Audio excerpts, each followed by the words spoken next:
Ralph Duran has a lot of accolades, as it were, behind his name. Thousands and thousands of people have heard him speak, heard him do calls of the wild, so to speak. Turkey hunter, turkey slayer, coyote hunter. And he told us this morning stories about duck hunting. And I couldn't tell for sure if he really liked it or tolerated it. I'm not really sure.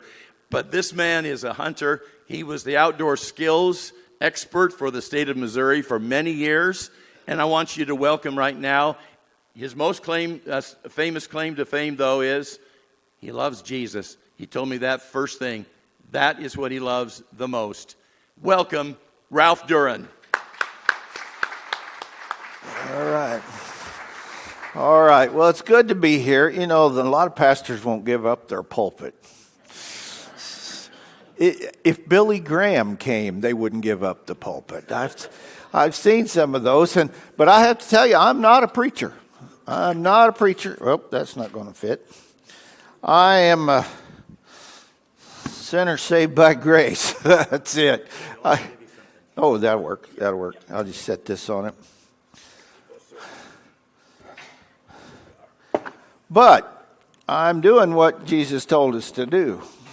Go and share. As you go, share. And whether it's Milford or New Milford. I did a program in New Milford, Pennsylvania. It's in that northeast corner of Pennsylvania up there next to New York. And everybody at the table told me and showed me pictures on their phone of the numbers of bears tearing down their bird feeders. And so that's New Milford in the mountains of Pennsylvania. I can't imagine it's newer than Milford.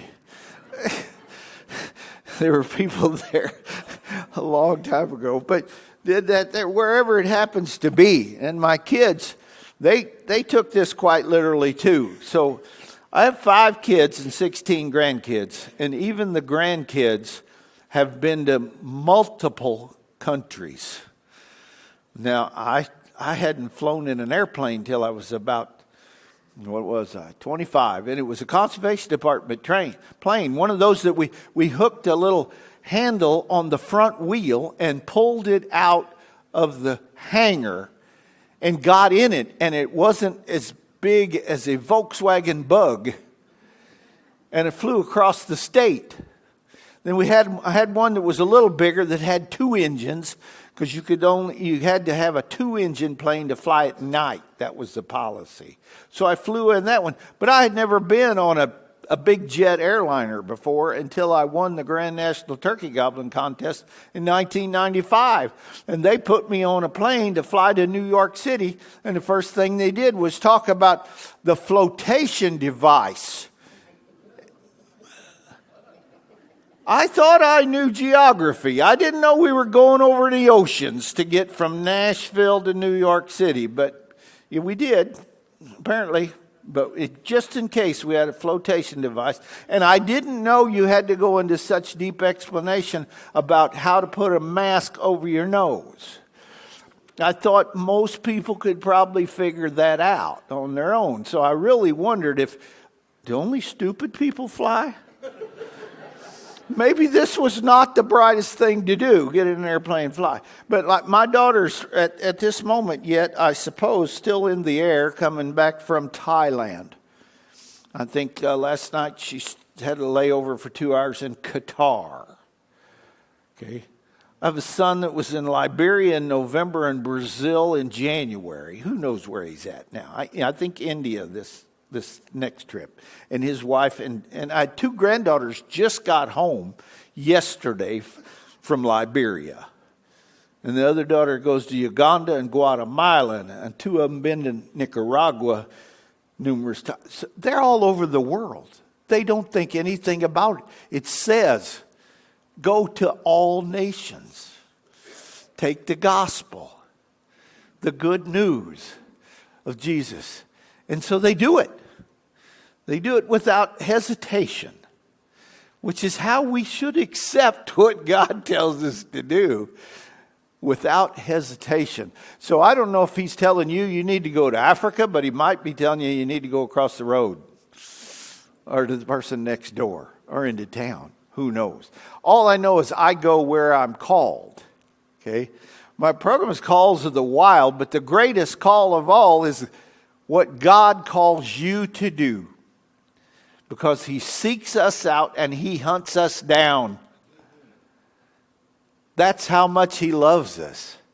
So we talk about hunting and fishing because we're doing the same thing. When we're pursuing the animal, think how much God pursues you for your heart and for your own good.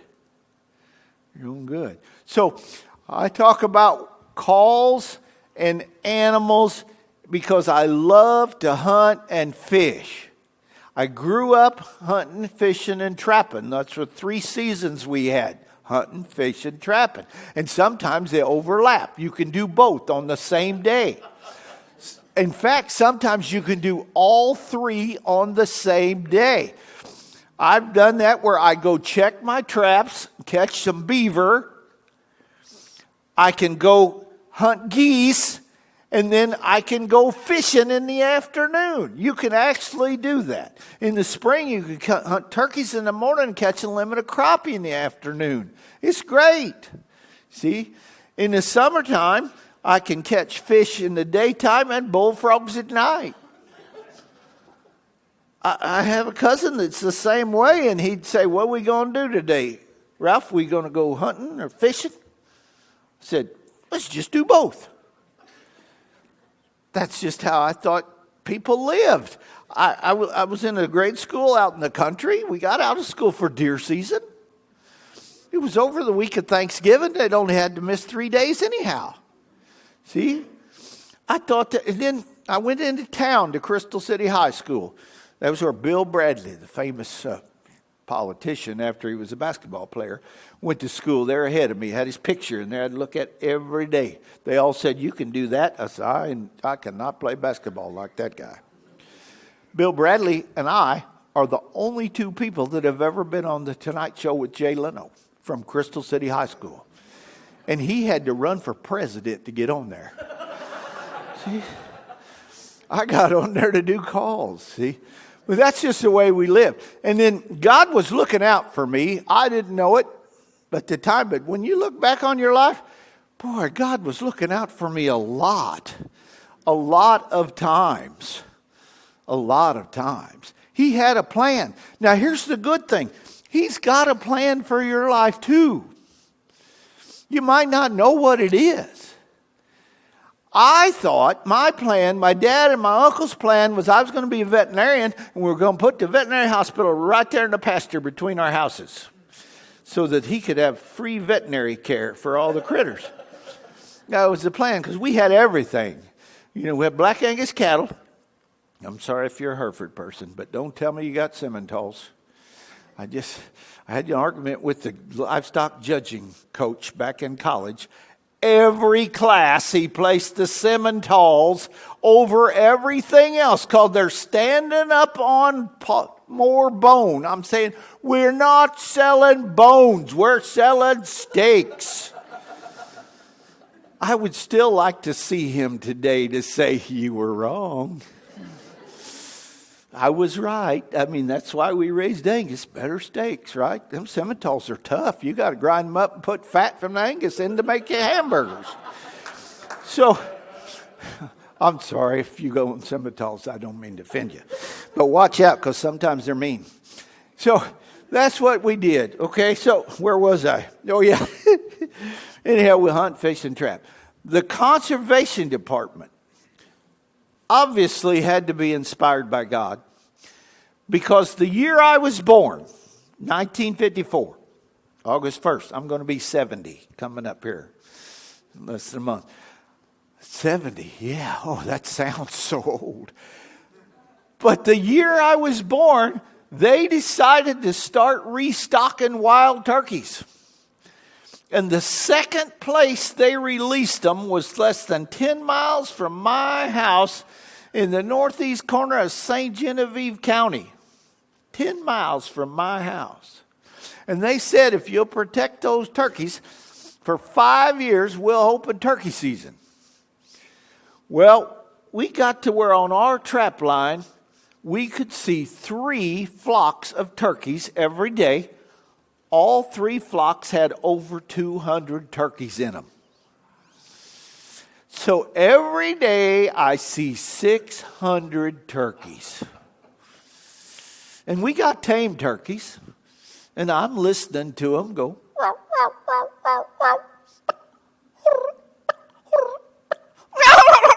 I'm thinking, I can do that. Okay. And they open season. 3 days. Till noon.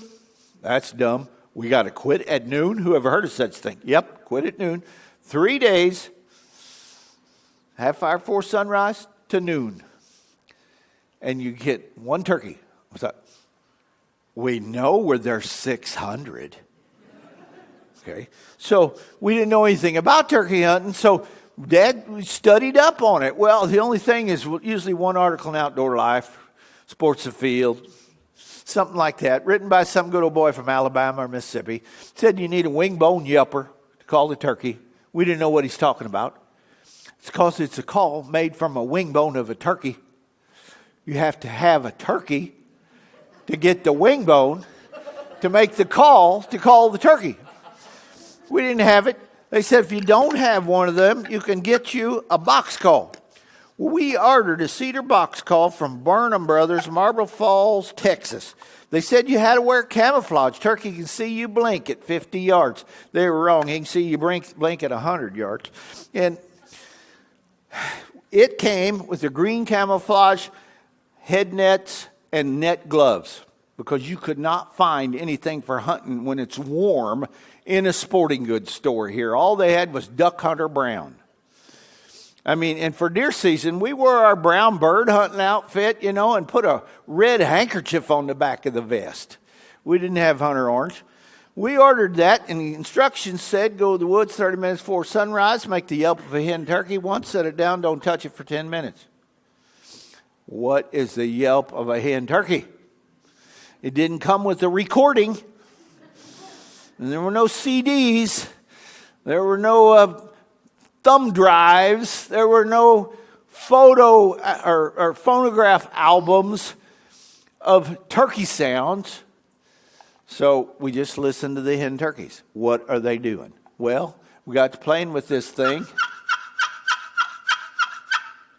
Oh. Maybe that's it. Gobbler go, that must be it. Went to the woods. We sat down once every 10 minutes. Okay, wait 10 minutes. Wait 10 minutes. 3 hours later. Turkey wasn't any closer. Dad said, son, we got to do something different. At this rate, the turkey's not going to be here, and we got to quit hunting at noon. He said, tell you what, you sit right here under this tree. It's an oak tree, okay? Sit right here under this tree, because I know where this tree is. I'll leave you my watch in the box call. Every 10 minutes, not 1 second sooner, you do this. So, okay, Dad. So he leaves me. He's got the shotgun. I got a turkey call and a watch. I'm thinking, Dad's going home to look at the second page of instructions. It's in the wastebasket in the kitchen. Okay? I got to keep the turkey busy till he comes back. About 30 minutes. I heard the shot. Oh, no. Now, how am I going to explain this to Dad? In the meantime, I'm worried about what do I do if the turkey comes in? All I got's a watch and a call. You put the watch on him so they'll know which one got me, because I'm 5 years old, sitting there with a turkey call. Dad came back. He said, how's it going, son? I said, Dad, I hate to tell you, I did all right for a while, but I think somebody shot our turkey. He said, yeah, let's go. He's in the trunk. The next 3 years, Dad taught me the formula for successful turkey hunting. Son, sit right there under this tree. Do this once every 10 minutes. Let's go. He's in the trunk. Somehow I was missing out on the fun part, see? So the next year we get out of the car and I hear, hold on, Dad, I'm going with you this time. We slipped down that terrace, that power line right away over those terraces on Clyde Jackson's farm right over Platten Creek, where now the county is getting gravel out down there, so there's no turkeys down there anymore. And they come up, two of them right up over those terraces. And they came in strutting, going,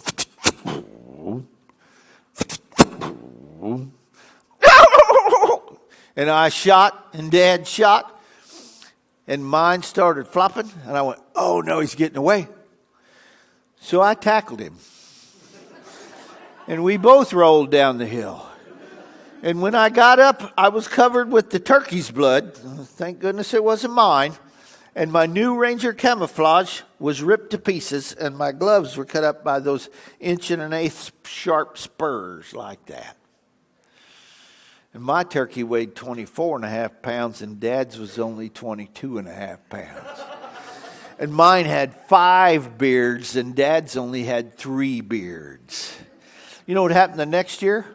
We pulled up the spot. He put it in park, but he didn't turn the key off. What's going on? He says, get out, kill your own turkey this time. So that's how I got addicted to turkey hunting. And I found out the reason they use a wing-bone yelper instead of a box call is because if this gets wet, you're out of luck. It takes about 2 weeks to dry up, and season was 3 days. You got rained on first day, you're out of luck. That's why I learned to go.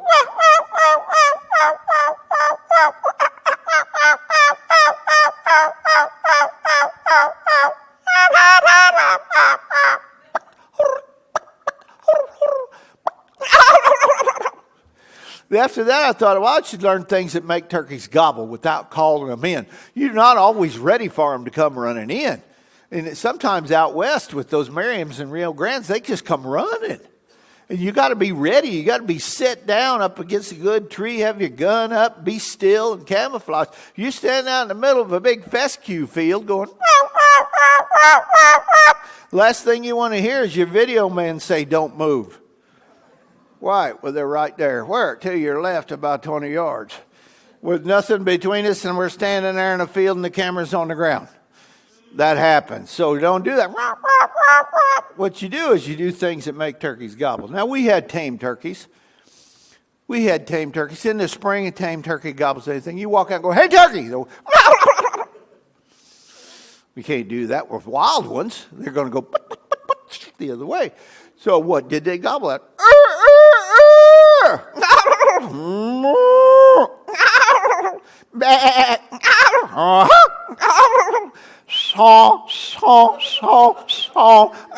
That's Ozark turkey locator right there. We even had peacocks on the farm.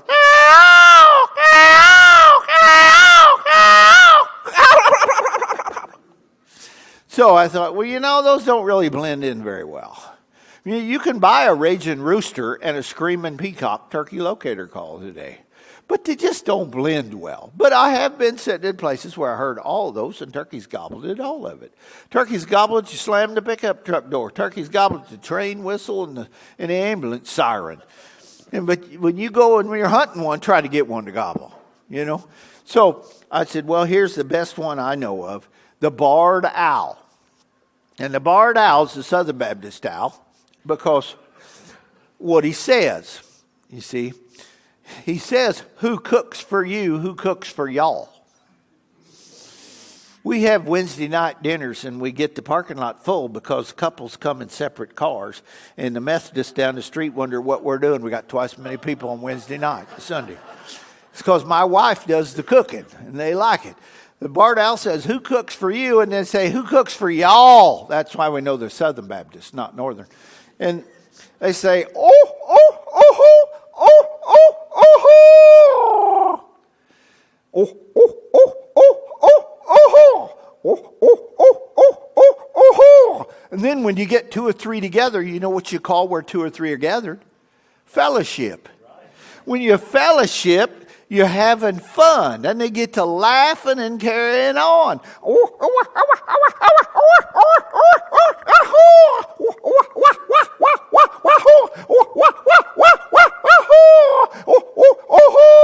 And then once in a while they get a little Pentecostal and go,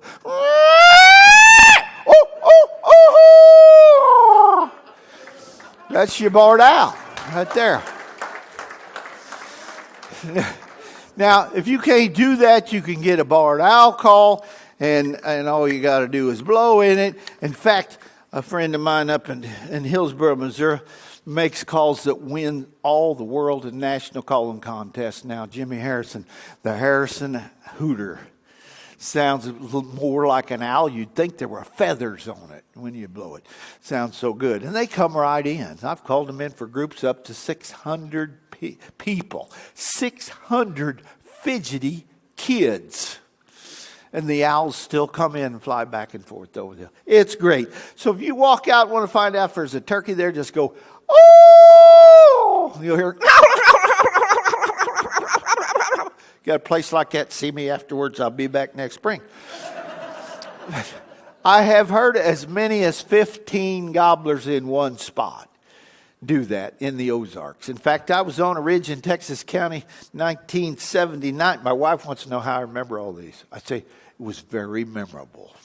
You don't remember when our children was born. I said, that was more memorable for you than it was for me. I just got yelled at a lot, you know.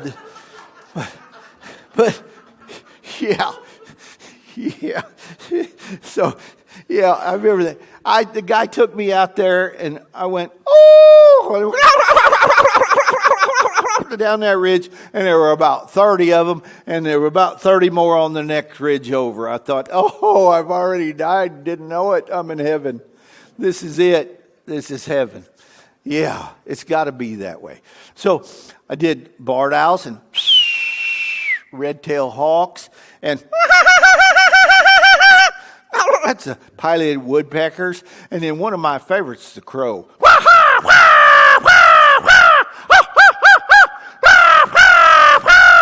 And you can call crows literally all over the world. I didn't know that. I thought crows were like a Midwest thing, like FFA, wherever corn is grown, you know. But got some FFA members here, right? I've heard that pledge a lot of times, wherever corn is grown. But I went to Hollywood to be on the Tonight Show with Jay Leno. So I was standing out in front of the Universal Hilton Hotel, waiting on my stretch limousine to go down to NBC Studios. There's a big, tall fellow there with a fancy coat on, a big hat, standing there, open the door and stick his hand out. Every time, open the door and stick his hand out. I think he was checking for rain because there wasn't a cloud in the sky. And I noticed down the palm trees down to Sheraton, there were crows. And I said to my wife, I said, well, honey, look at that. They got crows in Hollywood. And I said, we didn't see one roadkill possum all the way over here from the airport. I wonder what they eat out here. And she just looked at me and said, don't you dare. She knew what was coming. I said, but honey, they got crows. I'm going to call them up here. And the big tall guy with his hand out looked at me kind of funny and said, excuse me? You haul crows? Call crows? I said, yeah, I do. He said, why? I said, well, back in Missouri. And he went, oh. I said, back in Missouri, we hunt crows. He said, you hunt crows? Yeah. Why? Do you eat crows? I said, I eat crow a lot more than you'd think. Yeah. But yeah. You fix them like mallard and tell them it's duck and they don't know the difference. You can do anything. Beat it with a hammer and wrap it around a jalapeno and wrap it in bacon. Put it on the grill. It's delicious. If you could eat a rock, it tastes good that way. See? So it's good. So I did. I got about 50 crows. I mean, here they come from every direction. They're swarming around. People quit coming out. They'd come to the door and look out there and go, uh-oh, they're making a remake of that Birds movie. We ain't going out there. Sure enough, here they come. My wife just, I can't take him anywhere. New York City, corner 29th and 5th Avenue, to be on FX TV, 6 o'clock in the morning, Washington's birthday, 1995. Me and Ricky Joel Bishop, he's from Georgia. You got to use his middle name. You can't leave that out. Ricky Joe and I were standing there, our best dress, Realtree camouflage, looking for a TV station. Sun's coming up. Streets are empty. It's holiday. No TV tower. No satellite dishes. We don't know. It's because it's like on the 7th floor, some big building. But there were crows. There's a little park about the size of a basketball court in the middle of New York City with crows. I thought, they can fly. Why are they here of all places? I wouldn't want to be here. But there they were. So we're like country boys. Well, camouflage. We just had time to kill. We got those swarming around like this. People didn't take it quite as nice as I thought they would. Apparently the crows were dive bombing people going down the street. And New Yorkers just don't know what to do when they encounter wildlife, okay? That kind of wildlife. So you crawl them anywhere. Now, about 5-6 years ago, my daughter and son-in-law, he's in the Air Force, they were in Germany. We had to go to Europe. Because my wife said, we have to see Europe before they come home. So we did. We were in the Alps. We were in the Alps of southern Germany. We rode this Alspitz. It's where it was. It was up there on top, and you'd have this big cable car, and it goes way up there. And they got these little metal things. You can walk out on these little things, these little metal decks, and look down 6 miles. And they got little park benches for you to sit in case you get out there and get, whoa. You got to sit down. I'm sitting on the park bench, and I see a crow. Now, in Europe, they don't go, ha! They got a lower tone. Ah, ah, ah, ah. And here they come. I got 3 crows that landed on the park bench with me. It's obvious they never been shot at. Okay? They come right in. In top of the Alps in Germany, I called crows closer than I've ever called crows. Like right here, this close. So you can call crows anywhere. So that's what I learned. I learned anything make a turkey gobble like a coyote in the morning.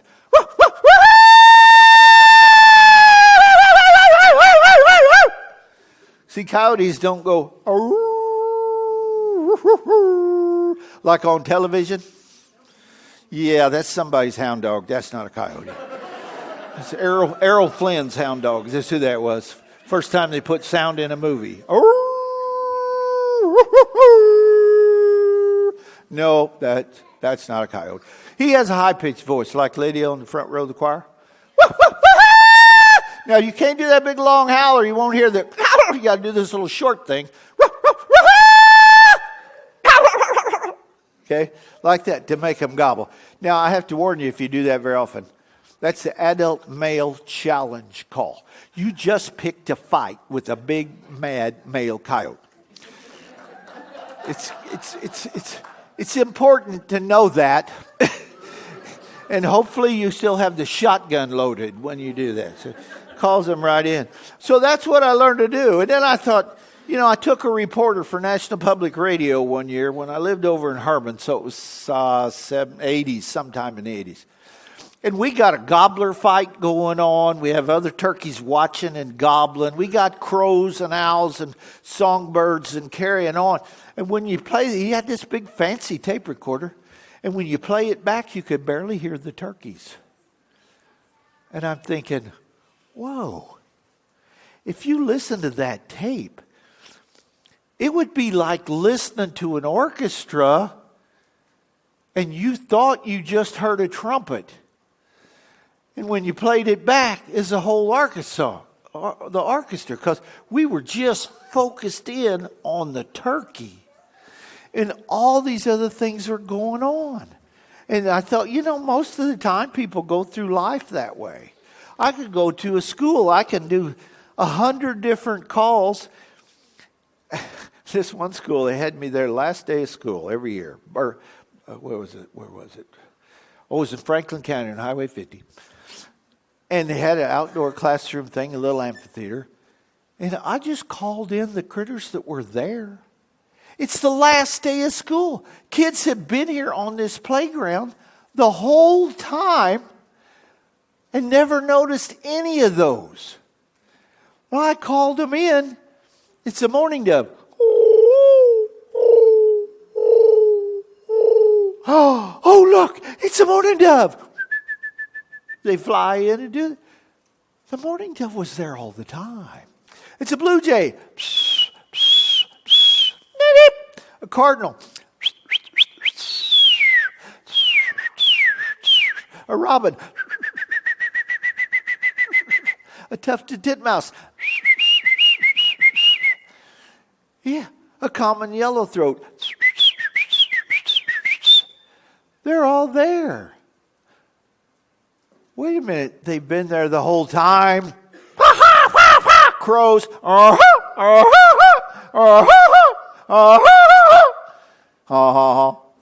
Canada geese. They've been there the whole time. Kids had gone to school all year, didn't notice them until I got there and called them. And I'm like, and then they run away. Oh, look, a bird, a bird, a bird. They were always there. You didn't notice them. Now, in the Bible, it says God created all of those individually, all the fish, all the creatures that walked the earth, all that flew over the earth. He created them all. Later it says he created them for our joy and his glory. He made man stewards over all of it. He destroyed the earth with the flood, but he had Noah take at least 2 of each animal and 7 of some of the animals that were for sacrifices. And he sent them out and he put the fear of man into them. And he told us they're all good to eat. If you can catch them. See? If you can catch them. So he put the fear of man into them but said you can eat them. And that's what we've been doing. But he made us stewards. That means he put us in charge of creation. And he gave us everything we need, and he did it for our joy and his glory. Then he created us in his image for fellowship with him. So everything was for his glory, and so are we. And he says, just do what I tell you to do. Just follow me. That's what he said. So when you go hunting, fishing, and you're having a good time, you're supposed to. It's for our joy. When you go out and see the deer and the turkeys and the geese flying, the fall when the snow geese come down here by the thousands, and the speckle bellies mixed in, and the Canadas that stay here all year, that's for our joy when you see them flying over. When you see them when they're hunting. I want to go fishing with Jesus. Remember, Jesus was there. In the beginning was the Word, and the Word was God. The Word was with God. And he was there when God created everything. He was there when it was made, and without him was not anything made. 1 John. He's there. He was control over. He could calm the storm. He could walk on water. He controlled the fish. That's why you want to go fishing with Jesus when we get there. I mean, here's the disciples. They're commercial fishermen. This is their profession. They're out there fishing with nets. You know why we don't get to use nets?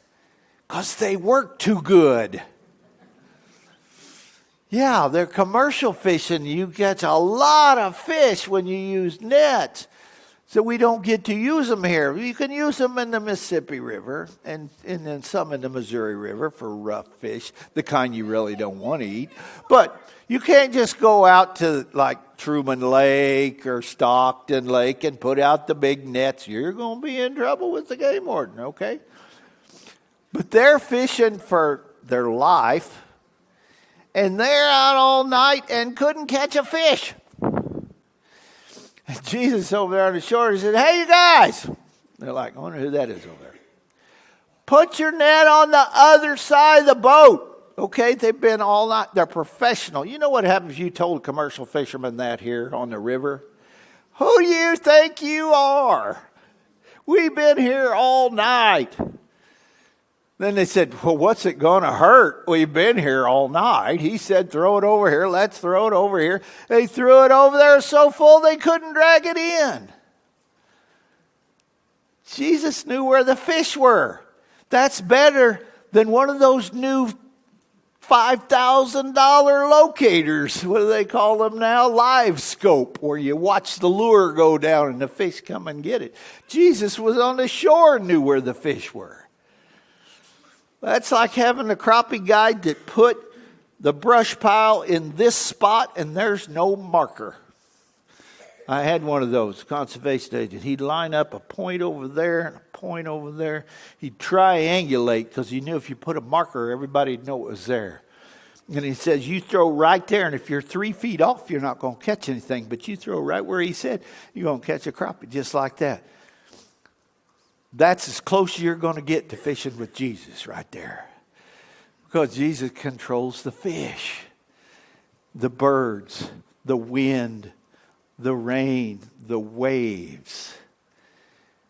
And he did it for God's glory and for our joy.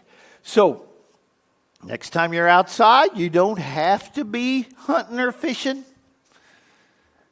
But they finally had some scientists do a research thing to prove to the rest of the world that didn't know it because they live on concrete in little bitty apartments and never get outside, that being outside in God's creation is physically and mentally good for you. Imagine that. We have to have a study to tell us that. Duh. Go outside and sit and listen to the birds sing. Look at the grass and the trees and the leaves and feel the breeze. Soak in the forest, the prairie. All the smells, sights, and sounds that God created for you to enjoy. Where Jesus went to pray, to the wilderness, to the mountain, to the garden, to talk to God. When you go outside and sit quietly and take all that in, you're closer to God. You can talk to God. If you happen to be in a 30-foot tall tree stand, you're that much closer to God. But just remember, if you haven't got your safety belt on, you may be seeing him really soon. Okay? Because that's, we used to have one they called the, what was it, TWA. It was so high, you thought that the stewardess was going to come by with the soda. It's so high up there. But it's the top of that big tree. And no matter how big that tree was, this big around, when the wind blew, it'd rock you like that. You'd go, whoa, that's big. Have you ever been to Niagara Falls? Niagara Falls, the edge of the Grand Canyon, of the top of the Rocky Mountains are the Alps. You will say, oh my God, you really did a good thing here. You really did, because we can't. The arch in St. Louis, my uncle helped build that. Nothing. The Eiffel Tower in France, nothing. Nothing compared to what God built. Doesn't even come close. You get on that Maid of the Mist and go up into the spray from the Niagara Falls, and that boat goes up and down, and you feel some of the awesome power, and you realize that God parted the waters for the Israelites and held it back so they could walk across on dry ground. When you see the force of that, how big is our God that he can do that? You can go on that little deck they did for the Thompson Water Seal commercial underneath Cave of the Winds, and you can walk out on this deck that is a sliver off to the side of Niagara Falls, and it's like 5 fire hoses coming down on you. Just a sliver of that. And you go, wow. You stand on the edge of the Grand Canyon or on top of the Rocky Mountains and look down, you think, wow. You can't beat this. Man cannot come close. It's God, and it's for His glory and our joy. Thank you.